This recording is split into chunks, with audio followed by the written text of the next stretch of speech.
de hortelã refrescando a minha boca. Tristão e Isolda, ele cabe para 1 milhão de coisas, é um livro que vale demais a pena ler. A escrita é uma grade que separa quem escreve de quem lê. A loucura nem reza, o vento leve traz, a chuva leve passa. O monocodeiro geralmente aceita as correções do Mário, o Mário não aceita. Eu gosto de escrever sobre coisas reais, que poderia ter acontecido com qualquer um. Somos o futuro da nação, geração Coca-Cola. Os Camalhões foi um grupo que eu, Petri e Bial, montamos em 1984. Em 1985 lançamos esse livro, então está fazendo 30 anos do livro dos Camalhões.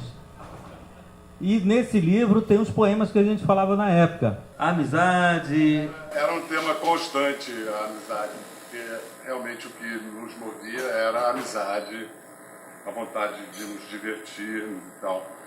Mas esse poema, eu não devia ler isso. Eu devia ler isso. Eu devia ter vergonha de ler isso. Eu não devia ter vergonha de ler isso. E o poema nem começou. O poema é assim: a amizade é o mais nobre dos sentimentos. E mulher de amigo meu, para mim, não é homem. Sirvo aos amigos e desobrigo maridos de noites iguais. Enquanto meu amigo se diverte, eu levo a moça para passear, tomar ar, se algum tempo sobrar, mostrar as delícias da vida extraconjugal. Nada de mais, nada de mal. Ninguém é anormal por desejar uma calça vermelha num cabide branco. Blasé, mas nem tanto. Sempre que um amigo me chamar, eu serei o James Taylor dos seus sonhos. Sempre suave, alerta e obediente. Assim como hoje, fui convocado, cá estou. Todo mundo pergunta assim, quem era o mais sedutor dos Camalhões? Era o Petri, né? No palco ele... No palco. Não, o Petri tinha um tempo, um personagem, ele no palco era, sem dúvida, o grande destaque. Éramos 3 gatos, né? Hoje a gente pode dizer isso. A gente estava falando disso. Do alto da montanha de 30 anos, você pode olhar para trás e falar com generosidade, né? E a gente tinha esse apelo, digamos assim. Mas o Petri, tudo era muito pautado pelo humor. Mas o Petri era muito engraçado.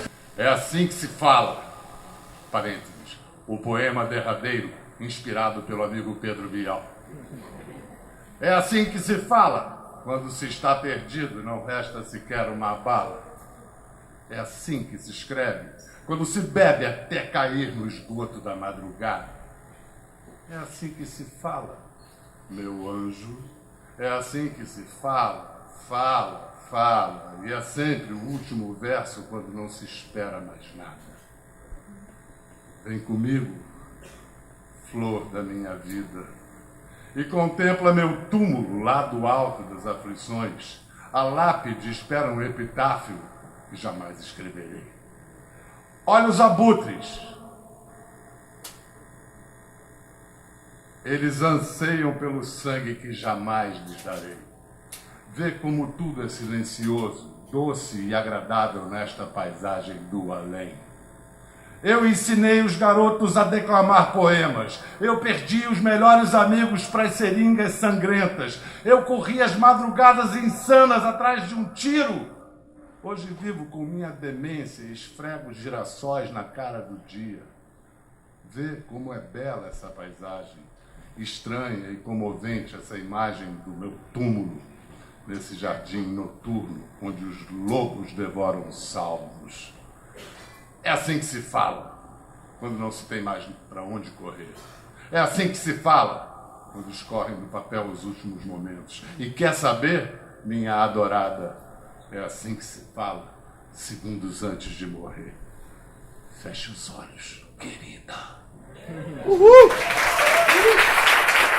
As letras não mentem. A escrita é uma grade que separa quem escreve de quem lê, a jaula. Não mentem as palavras. A escrita espalha-se em planos, pontes e degraus. Quase se tocam o que lê e o que escreve, a escada. Disposta em frases a verdade, a escrita é uma mancha no silêncio, destroço que não deixa esquecer o naufrágio, prova que o que foi não deixará de ser ido. Teimosa, a escrita fica, ainda que não lida, ainda que sem entrada, nem saída, ida. Senhoras e senhores, poetas e poetas, Pedro Bial. Eu defenderei o amor até o fim. Serei uma muralha de músculos contra as hordas assassinas. Os senhores da alma tentarão comprar a minha, mas eles podem apontar 100.000 canhões contra o meu peito. Nada feito. Eu defenderei o amor até o fim. Pegarei em armas, combaterei com meus versos até nos confins do universo sem fim. Ficarei rouco, perderei para sempre a minha voz, mas 1 milhão de sóis falarão por mim. E mesmo que os deuses me abandonem, mesmo com o coração corroído por uma paixão cupim, mesmo assim, eu defenderei o amor até o fim.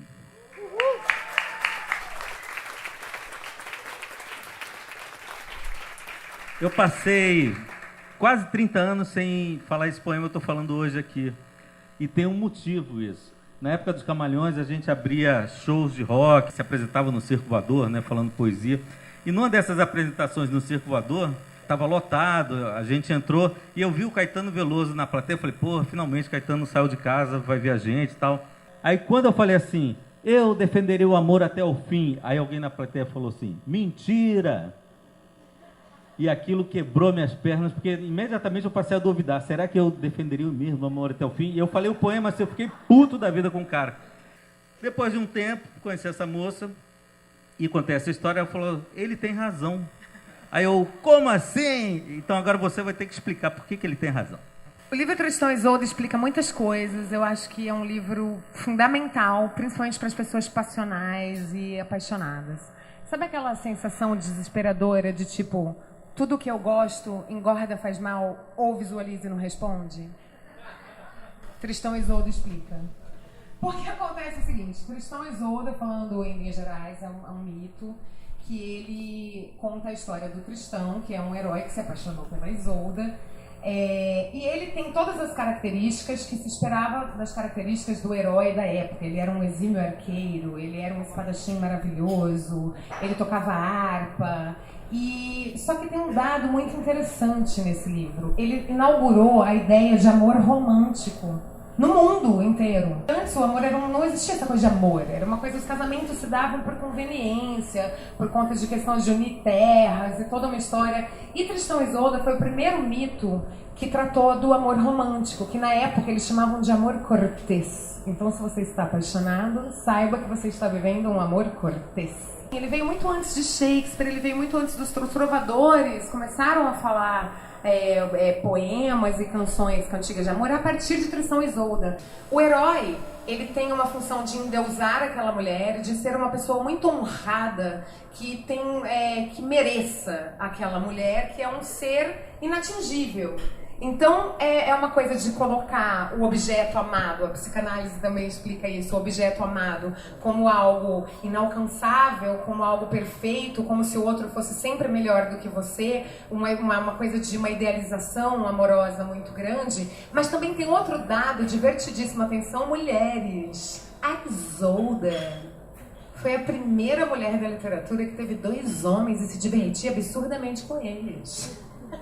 Não tinha culpa, a gente é careta pra caramba. É uma linguagem tranquila, não é aquela coisa de Ilíada, Odisseia, aquela coisa meio de Homero, que às vezes dá um cansaço de ler. Não, se você pega uma boa tradução, é bacanérrimo de ler. Tristão e Isolda, ele cabe pra 1 milhão de coisas, é um livro que vale demais a pena ler. E eu indico outro também. A Chave da Psicologia do Amor Romântico, que é de um psicólogo junguiano americano, que é o Robert Johnson, que é considerado um dos papas aí da psicologia junguiana. Quando eu abri para ler Orelha, que eu vi que era sobre Tristão e Isolda, eu falei, não, mas aí eu tenho que ler o mito, né? Eu sou xiita, gente, eu sou CDF. Aí eu perguntei no Sebo, eu falei, mas tem o Tristão e Isolda? E daí eu fiz a dobradinha, eu li o Tristão e Isolda e li o I.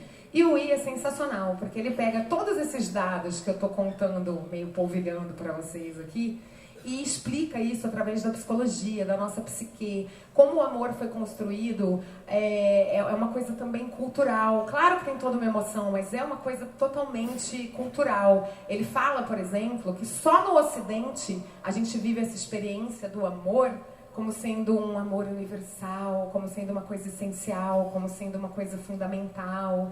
Então é muito bacana. É isso, espero que vocês tenham gostado. Obrigada.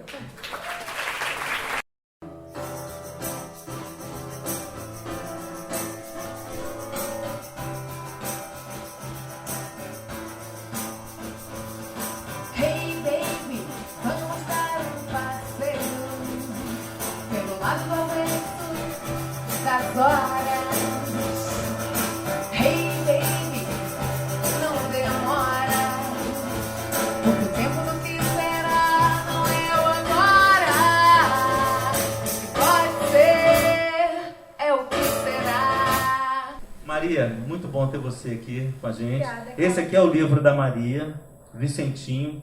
Ela escreve como se fosse um homem, e um homem que perdeu um filho e vai para o Chile para curar as feridas. De onde você tirou essa história, Maria? Então, eu procurei escrever sobre alguma coisa que eu realmente nunca tivesse vivido nada parecido. E você já tinha vivido pra caramba, né, na época. Até aquela época. Não, tem um grande leque de coisas que eu nunca vivi. Então tem muito o que escrever ainda. Não sei, eu simplesmente pensei nessa história, eu fui amadurecendo. E aí eu pensei, não, vou escrever sobre isso, dá pra escrever sobre isso. Mas por que você não escreveu um livro de fantasia, como tá todo mundo escrevendo aí? Eu não sou muito fã de ler fantasia, então acho que eu não iria pra esse lado. Eu gosto de escrever sobre coisas reais, que poderia ter acontecido com qualquer um, mas que eu acabei não vivendo ainda. Você começou a escrever muito cedo, né? E ler também, né? Pois é, desde muito cedo. Eu sempre amei. A minha arte é uma das 7 maravilhas do mundo pra mim, faz parte da minha vida totalmente. E quem foi a tua maior incentivadora? Quem foi a primeira pessoa que leu esse livro? A minha mãe. Ela sempre foi apaixonada por ler tudo que eu escrevia, mesmo que não fosse bom, não era bom. Eu já tinha outro romance pronto e eu achava que era esse. Eu falei, mãe, você não acha que é o Vicentinho? Ela falou, é o Vicentinho. Congestionamento de carros no mesmo horário, buscando uma passagem livre para os seus destinos noturnos, matinais, podendo variar entre aeroportos, casas noturnas e maternidades, e uma criança morta. Essa é a maior das inadequações. Insetos, velhos, carros fora de uso, baterias. Essas coisas acabam por morrer. Crianças não. Não os menores de idade. Tá fazendo vestibular ou já fez? Tô fazendo, já fiz uma parte, falta as últimas. É para letras, não? Não, pra medicina. Campanha. Uhul!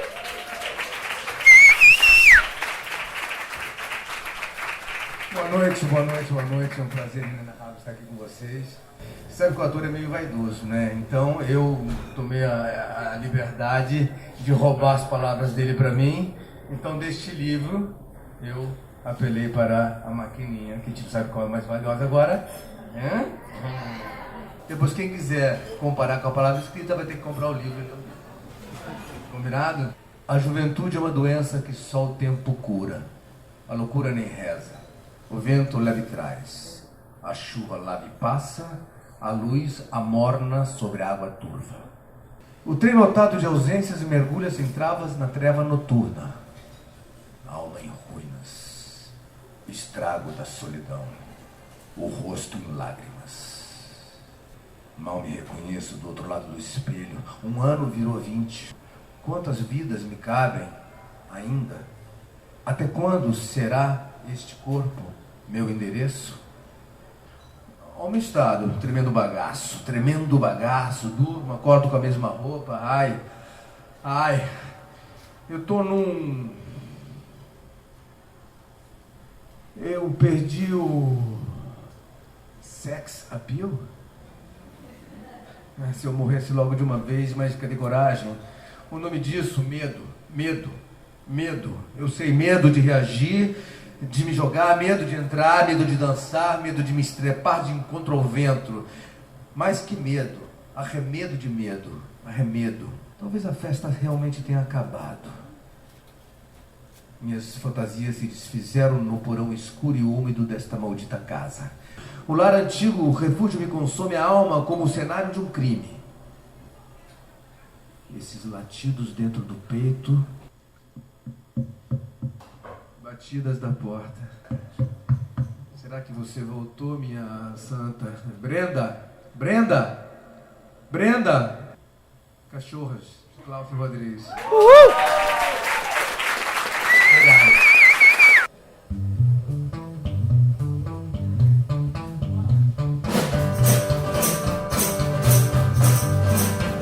Eu tenho 5 ou 6 razões pra te abandonar. Afiando com caradão de mesmo garrafal. Então com abandão rouco, bonitinho, vagabunda com a boca, boca. Eu não consigo viver sem você. Eu não consigo sem você. Para falar sobre as amizades literárias e seus efeitos na literatura mundial, o João César de Castro Rocha, grande mestre e amigo. Por favor, João César. O Cláudio disse no início, recordou o Mário Quintana, quando o Mário Quintana dizia que a amizade é um amor que não termina nunca. E é isso mesmo. Ou pelo menos os gregos já diziam assim.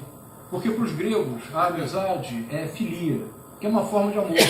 E como os gregos sempre criavam conceitos para tudo, havia 2 conceitos básicos. Havia o amor eros, que é o amor que supõe, que demanda, que exige a posse, que por isso mesmo exige um encontro. Mas todo encontro sempre é necessariamente a véspera da separação. O amor eros é um amor que está fadado ou tende a esgotar-se, a terminar. Já o amor filia é o contrário, é o amor da busca. Apenas busca, o encontro nunca necessariamente ocorre. Por isso, a filosofia chama-se assim, filosofia. Porque, em última instância, o que o filósofo é alguém, segundo a palavra, é um amigo da sabedoria. Isso é, ele apenas busca, nunca encontra. Quando alguém encontra a sabedoria, não é mais filósofo, é professor universitário.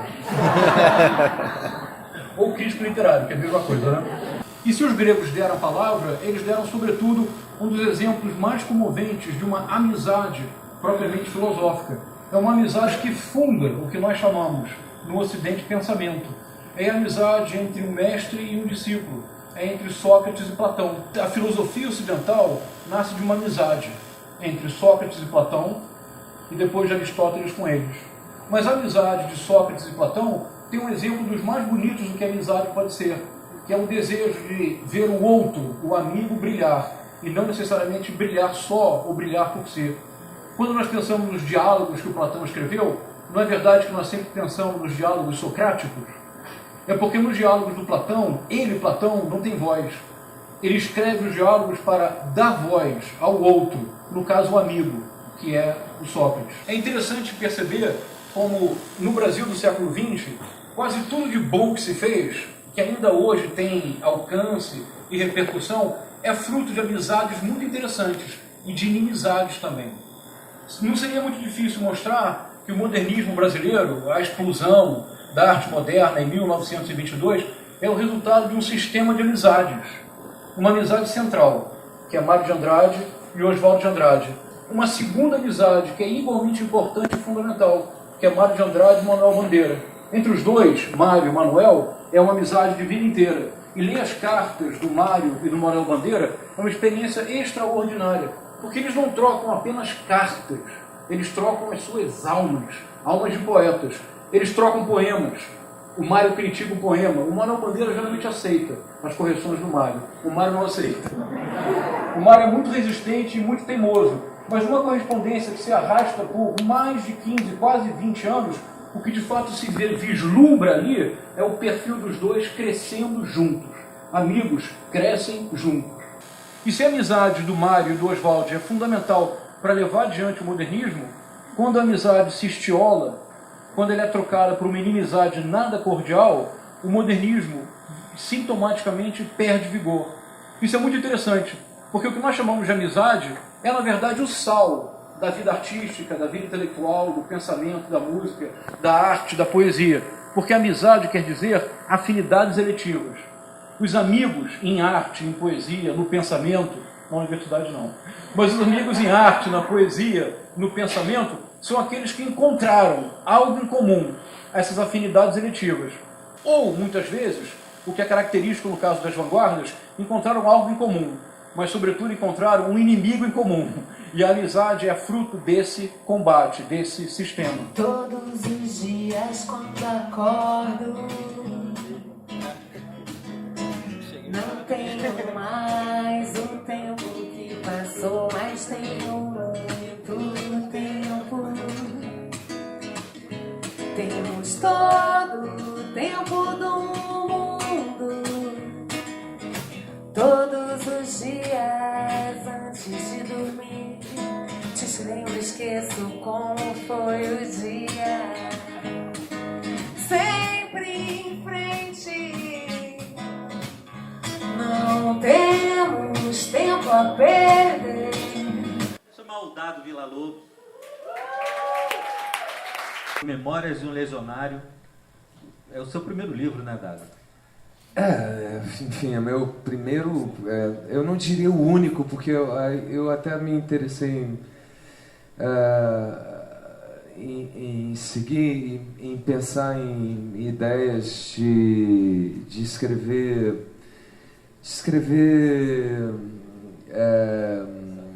ficção, romances, não, histórias que estejam afastadas da realidade, histórias inverossímeis, histórias que tenham a ver com o subconsciente, as coisas que a gente pensa, e que não tenham a ver com o que a gente vive no dia a dia. Na verdade, as memórias têm a ver com o dia a dia, e tipo, isso é legal, é bacana, porque eu adoro história, eu adoro biografias, eu adoro a história no sentido da história, enfim, de você entender quem somos nós desde os australopitecos até hoje.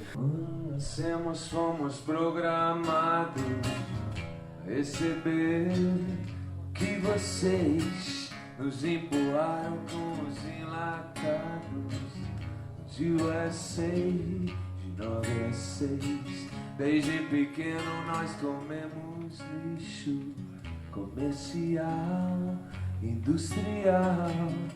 Mas agora chegou a nossa vez, somos os pitbull do lixo de vocês. Somos os filhos da revolução, somos burgueses sem religião, somos o futuro da nação, geração Coca-Cola.